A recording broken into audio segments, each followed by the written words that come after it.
It's funny. I have this memory of you, one I keep coming back to, and I always think about it when I'm working or just before going to bed, because it sort of calms me, I guess. I was 14, I think, and you were trying to teach me how to walk with a light step. Remember that? How to be mindful of how much noise I made when I moved around. Simple stuff. Stuff I understand now, but back then, I gotta tell you, I thought you were just being an asshole. You told me you were gonna go up to your room and sit with your back to the door and read a book. And you wanted me to wait at least 15 minutes and then sneak up there and tap you on the shoulder without you knowing. I even remember the book you were reading at the time, the one by Captain Johnson. And you warned me that if you caught me, we'd have to start all over. Then you went upstairs. And I waited. I waited, and I waited, and I waited. I waited 4 hours before deciding to go up. And even then, it took me 20 minutes to get to the foot of the stairs. And another 30 to get up them. And then 10 to get down the hall. And there I was at the door and peeked into your room. And I was so hoping that you'd be asleep. But no, you were still reading. And I just about shit myself. But 10 minutes later, I was just 5 feet away from you. And that's when I remember setting my foot down, and you flinched. Ever so slightly, you flinched. I thought maybe I'd imagined it, but I knew you'd heard me. You didn't say anything. You just checked your watch, you reached for your drink, you took a sip, and then you kept reading. But I knew I'd failed. You didn't say anything. I didn't understand why. Then I lunged and tapped you on the shoulder, and you turned around, and oh, fantastic, you said, and you scooped me up, and you gave me a big hug, and I didn't say anything. But Dad, I was so pissed off. I wanted to scream at you. I failed, and you knew it, but you said nothing. And I stayed mad for weeks. I thought you were patronizing me. I thought maybe you decided right there that I was never going to be the man you wanted me to be.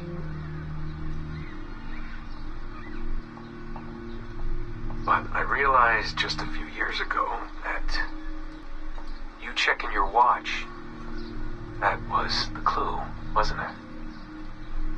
You let me win because I had been so patient. I guess that impressed you.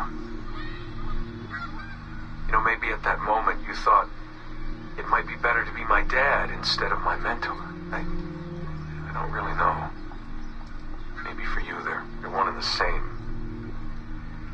You know, either way, I'm happy to know that both my mentor and my dad are looking out for me that day. I didn't understand that then. I think I do now.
document went. I filed it.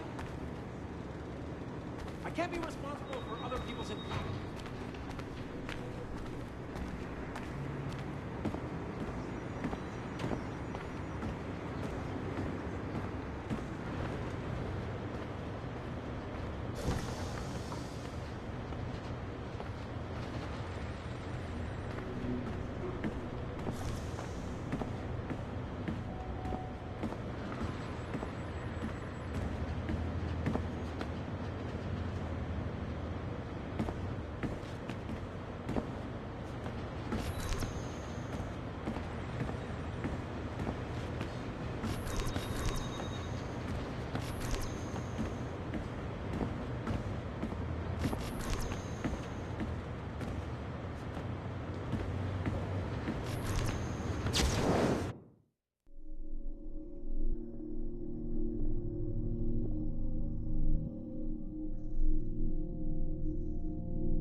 Be careful now. As the data moves, there are security programs constantly monitoring the data flow. You need to sneak past them, or they will destroy your data and send it back home.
Okay, it's been a few weeks since the last recording.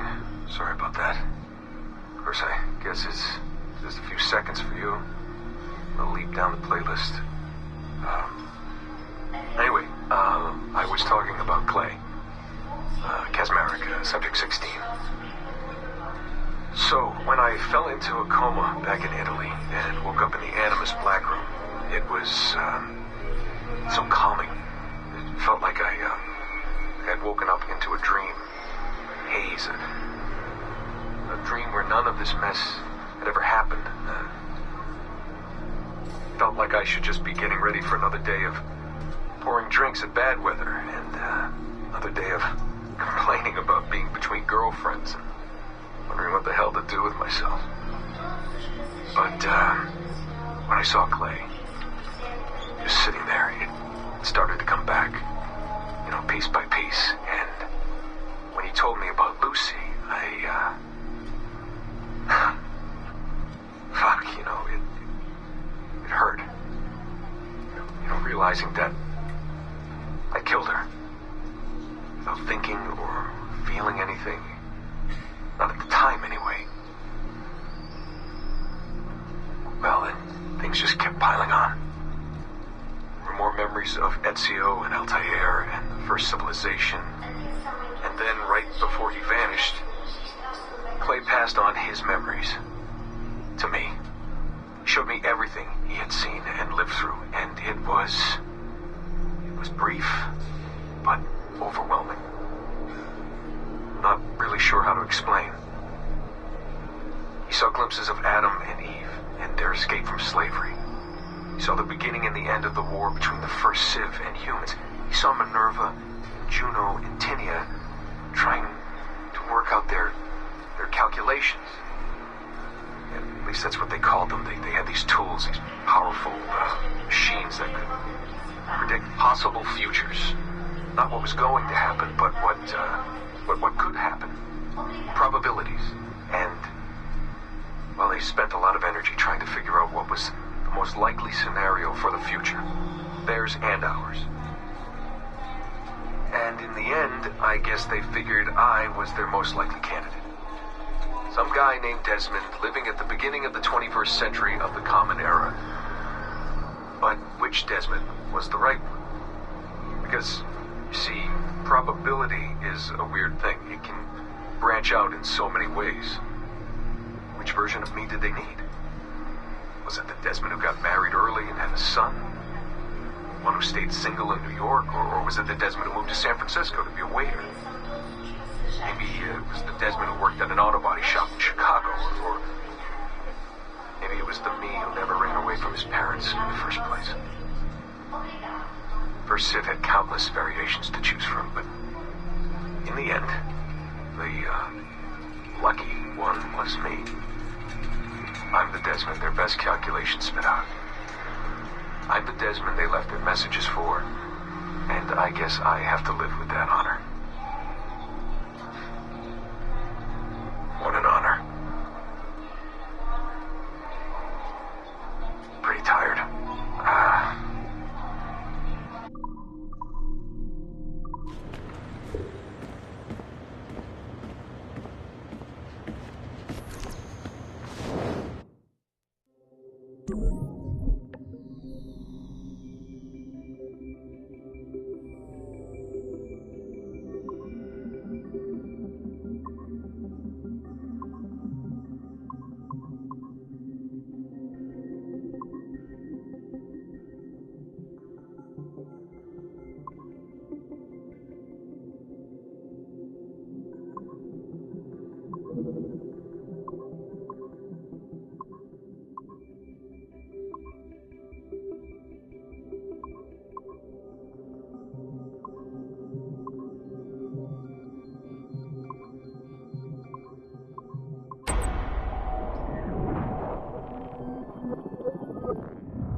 I have now resumed the practice of dressing as a man, and have put off my woman's dress. Why did you take it? Who made you take it? I took it of my own free will, with no constraint. I prefer a man's dress to a woman's. You made an oath, Jeanne. You swore to never again dress as a man.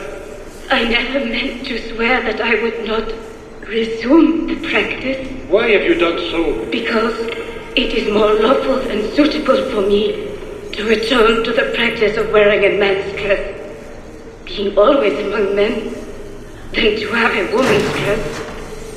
I have resumed it because a promise made to me has not been. How is he? Our three, doing well. Are we still in 18th century Hungary? No. His connection is so stable, he's jumped between a few ancestors today. We're in 15th century France now. Turns out he's related to one of Joan of Arc's executioners. Surprise. Eileen, yesterday Vidic asked me to help him work out some of the bugs in his audiovisual renderer, and I told him... No. Come on, Satish, not you. It wouldn't be permanent. A few months at most. Months? That will kill every ounce of momentum we have. It won't, I promise. Honestly, I think this could help us. If I can get a look at what these people are doing, we could... Come on. He's trying to pull you over to his side. Don't you see that? He's luring you with quick victory and prestige. That's not what this is about, honestly. I need to get back to work. Eileen, I'm sorry. Do what you must. I'll survive.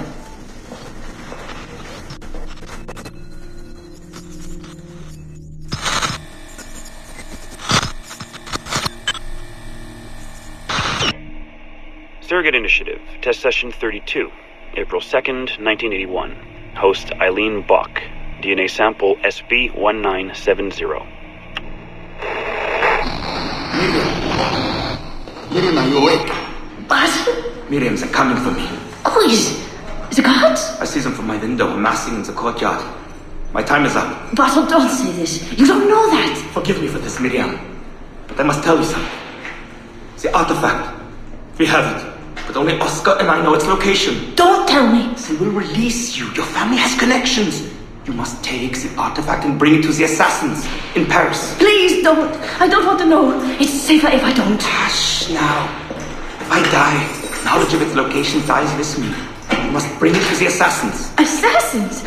I don't understand. The spire of St. Petrus. No, I don't want to hear. Cell 7! Stand!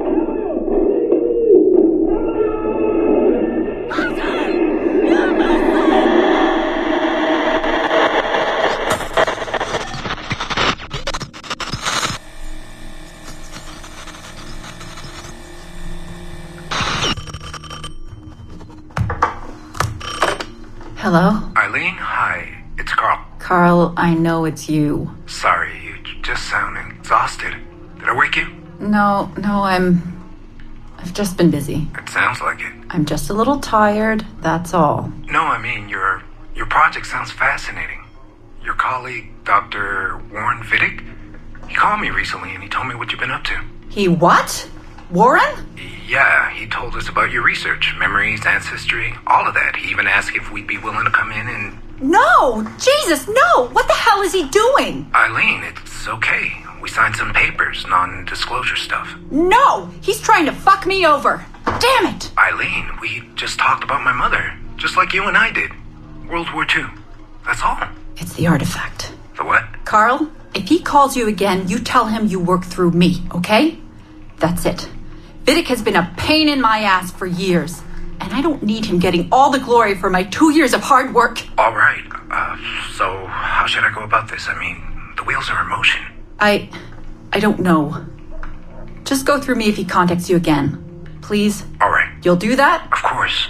Yes. Thank you, Carl. I'm sorry I was short with you. I've just been exhausted. That's all. It's all right, hon. Just take care of yourself. Morning, Eileen. We're almost ready. Just a few more adjustments. Okay. I had the team do some research on this artifact we've been chasing, and it appears the Third Reich actually found something matching its description sometime in 1940. Eileen, are you all right? Sorry, yeah. I'm fine. Just a little scattered. Vidic called my ex-husband last night. He wants to put him in the Animus. To find the artifact before us? Exactly. Well, it would be faster using Vidic's Animus. And maybe that would get us back to our original work. Satish, if we let that happen, then all our money dries up. Lillian is paying for us to find the artifact, not improve our methods. Do you understand? Right, of course. I'm sorry. Let's just burn those bridges when we cross them. Are we ready? Yes, just a few more adjustments and you're in. I made a small change to the genetic input modulator. I'm hoping that buys us a few more minutes. Even a few seconds would be nice.